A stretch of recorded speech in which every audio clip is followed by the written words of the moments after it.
Hello everybody, welcome back to HardReset.Info channel. In today's video, I'll show you how you can easily connect to a Wi-Fi network on your Pocketbook Inkpad Color.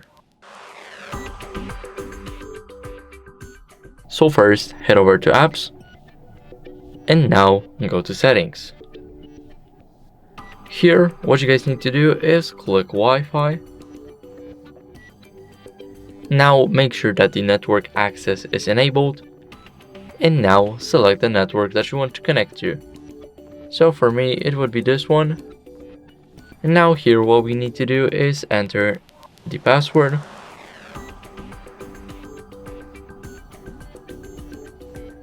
And now click on the arrow after we're done. Now click connect and wait a couple of seconds until it connects.